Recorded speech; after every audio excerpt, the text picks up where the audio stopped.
Let's do email. Okay. Because, yes, email. yeah. Okay. Yeah. This is from Chuck from Arizona, Mm-hmm. as usual. So it reads, as I understand it, some states still have laws that prevent atheists from holding public office.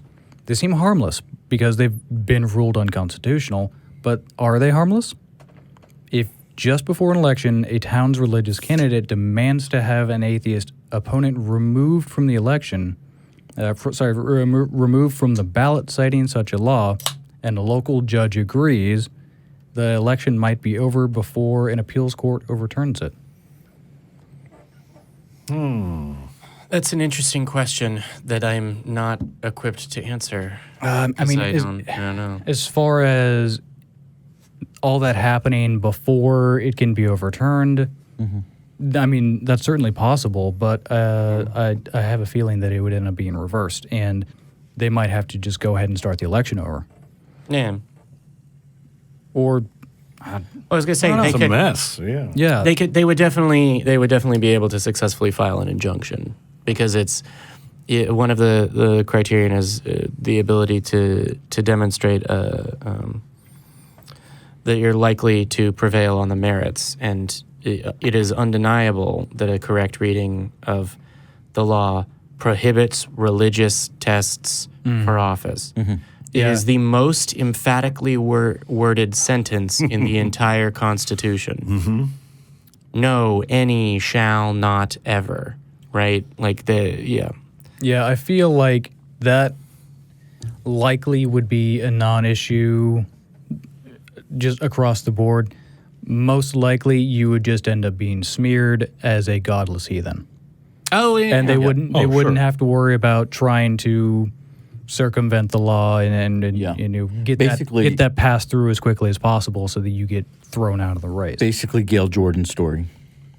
Well, they didn't try and bar her with the law. They smeared her. Yeah, they smeared Yeah. her. But you were talking about the smearing her, Yes. not the holding. Yeah, they did. Now, but I bet you that could have been an option. I would imagine that is she from Kentucky or Tennessee? Tennessee. I would almost bet that they would have that law. They probably do. Yeah. I mean, the Texas law is still in the books. Yeah. So I mean, politically, I mean, is it?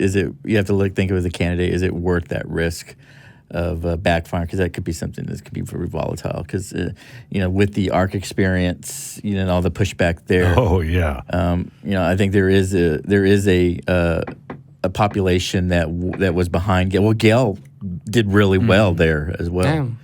But they did. One of their main tactics was to smear the hell out of her. Yeah. Well, they just point out, she doesn't believe. Look, she doesn't display Tennessee values. Well, she she doesn't does. believe in God, therefore she must not have morals. Yeah. Yeah, I was gonna say that was not me expressing what Tennessee values were. That was me quoting someone. You don't even understand the nature of the force. yeah. Okay. Oh my God! God Do you have no idea? You have no idea what you've done. You have no idea what you've done, sir. None whatsoever. I can see the power of the dark side in you, man. So yeah, really? I think Because that it's balanced. Okay. Continue, Kevin. I think the legality issue is basically a non-issue. Well, Because removing a law from the books is, as I understand it, very difficult and just a messy, costly, unnecessary thing to do. So it's politically Risky. because you'd have to get it would be headline making, and then you have to be able to communicate the message to the American public, the entirety of the American public. Well, this law cannot be applied, but it's here, so we're removing a law that isn't in force. But aren't we talking about a smaller population than the American people? You're talking about a state. So if again we're making judgment that that the Kentucky, Tennessee, Alabama, Arkansas, those groups of people would support that type of movement. Yeah. Oh yeah, she's a godless atheist. She must be a witch or a devil worshiper. Yeah, I'm not going to vote for her. I think that's all you need. Right. Yeah. I mean, that's all they I was would gonna say, Yeah. if It's all a de facto religious test. Look at Alabama. They almost elected a child molester. Yeah, He got really close to winning that. it's true, and part of that was people struggling to be able to support a candidate that was not pro-life. But you look at interviews, and people would rather support a child molester than a Democrat. So you throw in an atheist in there? I mean, I'd be concerned. Yeah. Who was the former Democratic senator? He used to be on like an SNL or something. He had his own scandal right around the same time. Yes. It was he took a picture. I know who you're talking about. It's inappropriate. He did Stuart Smalley. He's also a stand-up comedian. Yeah. I feel like that comparing his scandal to the scandal that you just talked about, Roy Moore. Mm-hmm. Comparing and contrasting those two, they were happening right around the same time. Is such a amazing microcosm of what's happening with the political. Well, you've got the Democratic Party where what the guy did was not good, but and he's nowhere near as bad as what Roy Moore did. The Democrats arguably rightly told him to fuck off. The Republican Party backed Roy Moore with everything. So they doubled down. There were elected officials that are members of the Republican Party that... there were a couple... I forget which senator it was, because it was a senator... Al Franken. Al Franken was the... No, I mean, there was a Republican senator that tweeted a picture of a check written to the Democratic candidate's campaign that just said, country over party.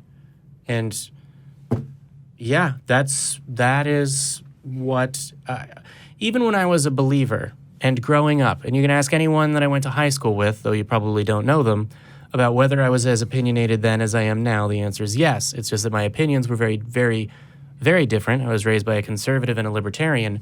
The Republican Party that I thought of as a vehicle to direct our country in the right way was embodied by that ethic of like not quite nationalist, certainly lacking any racial stuff, because even then I thought the racist stuff was stupid. It was a Republican Party, the spirit of which was embodied in John McCain, is what I wanted from a Republican Party. Although I wouldn't have said I was a Republican. I would have quoted my grandmother and said, I'm into goddamn pendant, which I've done for most of my life. Yeah. And I'm into goddamn pendant now. Like I said, I mean, you had the Al Franken thing where a majority or plurality of the Democratic Party actually doubled down on the values that they hold up, and they told Al Franken to fuck off. Roy Moore... Well, technically, Al Franken said, I accept your fuck off. Yeah, and he did the right thing, too. Yeah. Whereas with Roy Moore, the majority of the Republican Party abandoned the values that they supposedly hold and doubled down on supporting him. What values that they supposedly hold? Because I haven't heard any of them say anything about that other than go Republicans. Until very recently, when they had a word, Trump, for anything that they actually stood for. And fake news. But they have fake news as a I don't like what you just said response. But that's not something they stand for. Until recently, my understanding was they just were there to oppose Obama. Right. Well, you saw with the Roy Moore stuff, you saw the most horrible things out of people. You saw victim blaming. You saw she must have been asking for it, or I don't know if he did anything wrong, but he's asked God for forgiveness. I heard that a lot. Yeah. If you abandon all the values that you hold dear for political expediency, then they're not your values. Yeah. Oh, and my last one. I don't know if he did it, but he's repented. It was obscene. It really was obscene. I was going to say, it's interesting that he spent some time away from his victims and repented and asked for forgiveness, etc. What contact did he have with the people that he actually wronged or allegedly wronged? I don't know what the court situation is. That would be my response. Is like, cool. What about them? So you saw the same thing with Brett Kavanaugh as well. Oh, yeah. God. I mean, we just keep seeing it over and over and over again. To me, a complete abandonment of one's so-called the so-called principles on the conservative religious right.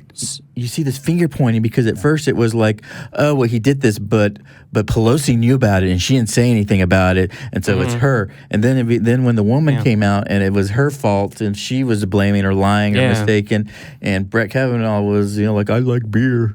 Yeah. So in my mind, the part of that sticks out to me that is in my the least controversial part, as far as when I say that, I mean the part about which I see people having no leg or excuse to stand on is when, after that, he walked into that committee hearing and flipped out on the Senate floor. I was done.